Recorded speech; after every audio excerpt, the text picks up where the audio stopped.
Oke teman-teman, Kak Vino di sini. Kita akan belajar tentang dinamika rotasi ya. Ini adalah materi fisika kelas 11 ya. Biasanya di semester awal ini teman-teman akan bicara lebih detail tentang konsep dinamika rotasi. Materi ini cukup panjang ya teman-teman, dan kita akan bagi menjadi beberapa bagian. Yang pertama adalah tentang menghitung momen gaya ya. Ini adalah pembahasan tentang momen gaya ya. Jadi yang namanya momen gaya itu adalah kecenderungan suatu gaya untuk memutar benda pada suatu sumbu atau poros tertentu. Nah, di sini seandainya kita punya batang ya, dia punya panjang R gitu, kemudian dia ditarik dengan gaya tertentu, maka momen gayanya itu disimbolkan sebagai tanda seperti ini ya, ini namanya tau gitu. Itu dirumuskan sebagai hasil kali antara gaya dengan jarak terhadap poros ya. Nah, apabila gayanya itu miring, maka kita harus uraikan menjadi tegak lurus. Biasanya dia akan dikalikan dengan sin theta. Nah, kemudian ini perjanjian tanda ya. Jadi momen gayanya positif jika arah putaran gaya berlawanan arah jarum jam.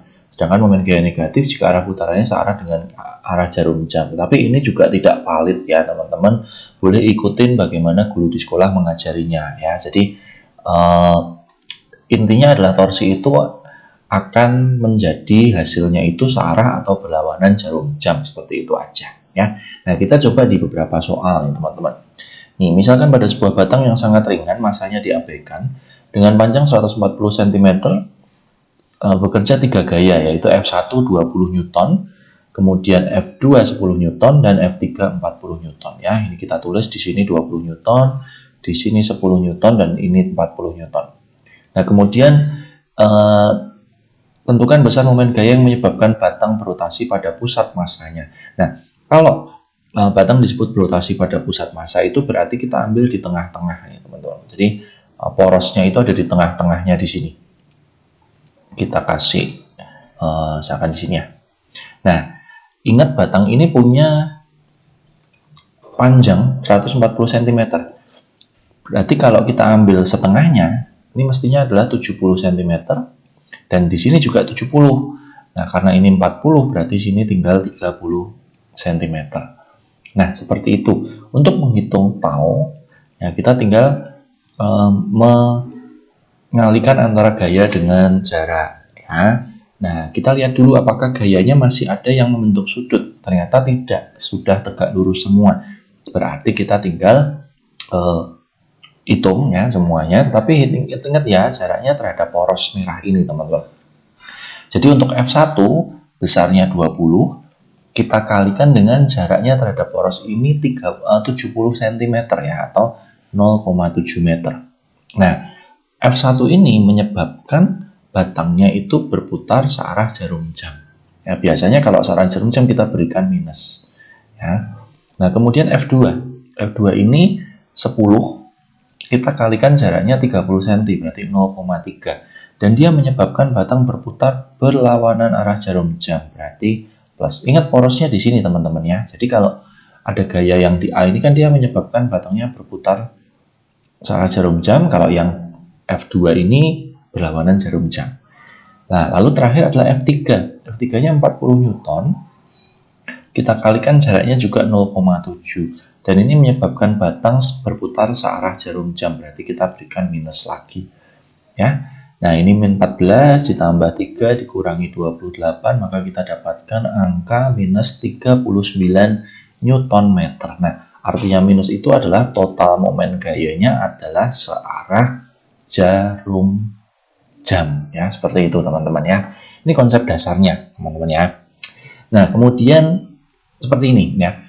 Sebuah batang dan massa diabaikan dipengaruhi oleh 3 gaya, yaitu F1 sama dengan F3 itu 10 Newton ya, dan F2-nya 20 Newton seperti pada gambar berikut. Nah, jika jarak AP sama dengan BC 20 cm ya, kita langsung tulis dengan meter aja ya teman-teman ya, 0,2 meter, 0,2 meter.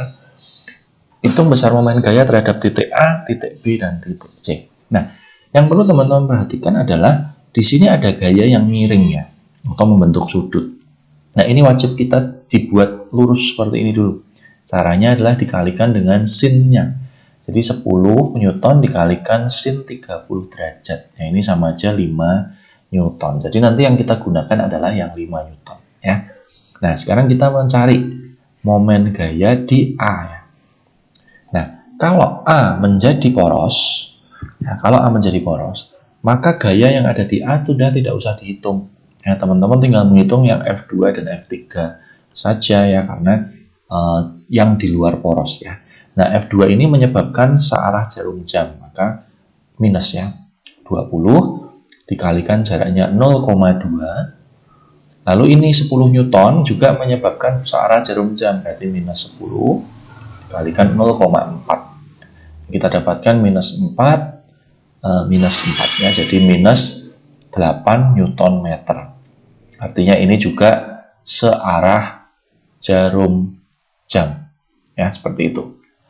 Kemudian kalau yang terhadap B, ya terhadap B ini berarti porosnya ada di B nih. Ya, porosnya jadi ada di B. Nah, kalau porosnya di B berarti yang kita hitung tinggal yang F1 dan F3 saja. Poros di B berarti F1 menyebabkan berputar searah jarum jam, berarti minus ya. 10 kita kalikan 0,2. Lalu yang ini juga minus 10 kita kalikan 0,2 juga ya. Berarti minus 2 adalah minus 4 Newton meter. Artinya ini juga searah jarum jam ya, seperti itu. Nah, satu lagi adalah kalau dia di C ya. Kalau di C, porosnya ada di C, berarti gaya yang ada di C itu hilang.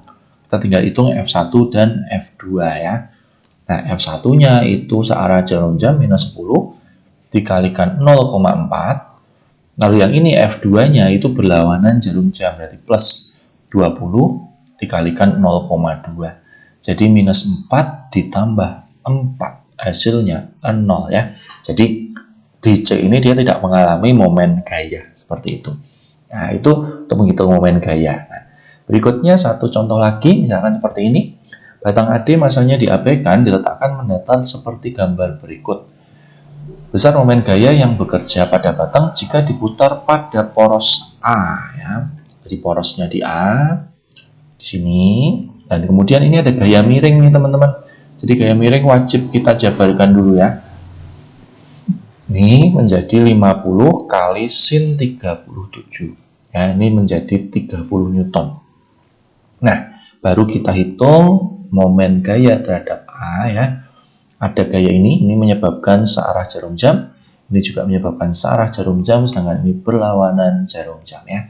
Jadi minus 25 Newton dikalikan jaraknya 10 cm atau 0,1, kemudian minus 50 dikalikan jaraknya 0,2, kemudian plus 20 kita kalikan jaraknya adalah 40 cm atau 0,4 ya.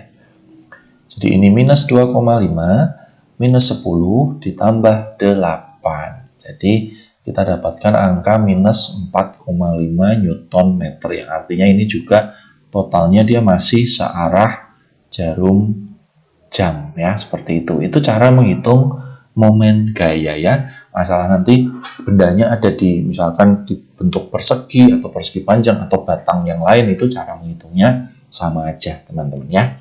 Oke, mudah-mudahan cukup jelas untuk pembahasan kali ini. Kita akan lanjutkan di video selanjutnya. Terima kasih teman-teman semua.